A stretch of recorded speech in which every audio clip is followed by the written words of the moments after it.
Good morning, class. Hopefully you're all in your PJs and ready to do some math today because I didn't want you to miss the opportunity to get some math lessons in. So right now I'm going to go over lesson 63 with you, and we're not going to do the warm-up or anything. We're just going to go right to the lesson, so it shouldn't take all that long to be able to get that done. Okay, so I'm kind of have to squeeze in here so I can get the paper so that you can see it and me too. Okay, so so far what we have learned is changing denominators so that denominators are equal so that we can go ahead and add or subtract them.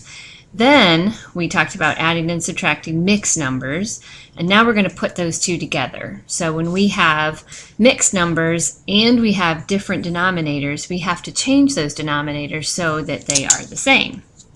For example, if I have 2 and 2/3, hopefully you can see all this, and I want to subtract 1 and 1/2 from that, then how am I going to do that? Well, the only way that I have to do that, since I have thirds and I have halves, is to change the denominators so that they are the same.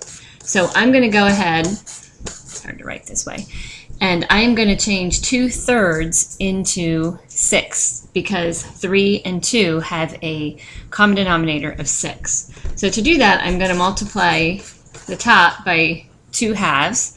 So I end up with 2 and 4/6.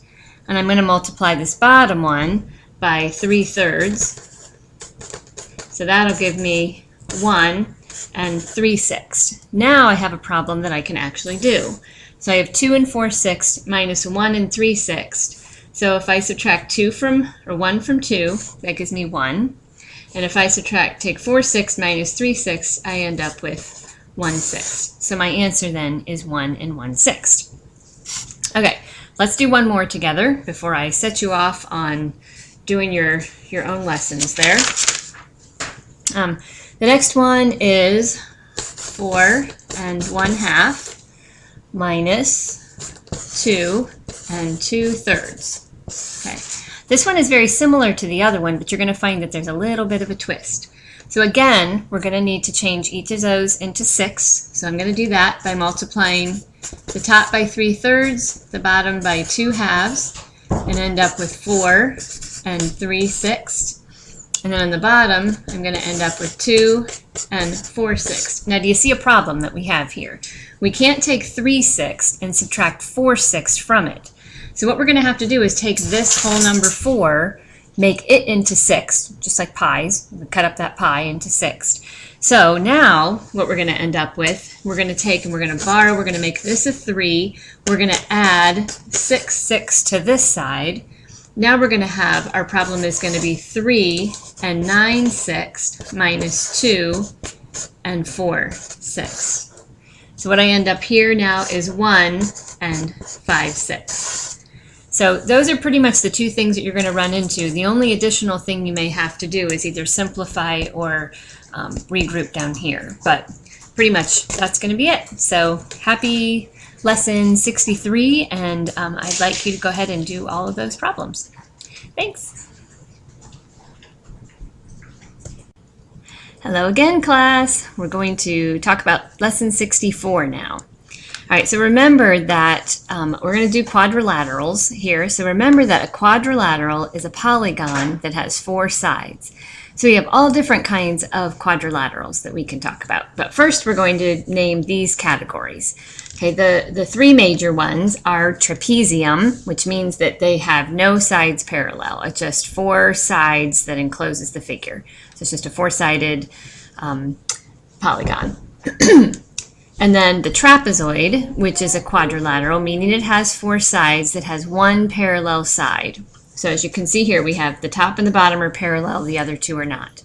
Then we have the parallelogram that has 2 pairs of parallel sides. So this one, we have the sides and then the top and the bottom are parallel. Then from that, we have special kinds of parallelograms. So a rhombus is a parallelogram that has all equal sides in it. I don't think I drew that. Imagine something like a kite figure. Only they have to have all equal sides. Then we have a rectangle is also a special type of parallelogram, and a rectangle has all right angles. You know that. Then we have a square. A square is both a special type of parallelogram because it has both equal sides and right angles, but it's also a special type of rectangle as well because it has right angles, but it has all equal sides. Okay, so square is kind of special there. Square is a special kind of rectangle. A rectangle is a special kind of parallelogram. Parallelogram is a special kind of quadrilateral, and a quadrilateral is a special kind of polygon. Okay, so a couple little questions. So let's think about some things like, is it true or false? All parallelograms are rhombuses. That would be false because we can have parallelogram that's a rhombus, a rectangle, or a square. So they can't all be rhombuses. How about all squares are rectangles? Well, since a square is a special kind of rectangle, then that would be true. All squares are rectangles. Okay. We have such jokesters here. All right, so let's think about what is the difference between a trapezoid and a parallelogram. Well, it would be in the number of parallel sides it has. So a trapezoid would have one pair of parallel sides, and a parallelogram would have two pairs of parallel sides. All right, so go ahead and do the practice, or not the practice, but do the lesson practice for lesson 64. I'm only going to have you do one or the other. I'll include that in the notes because I need to look and see whether you need to do odd or even. But hope you're enjoying your day off, and hope math makes it even more enjoyable.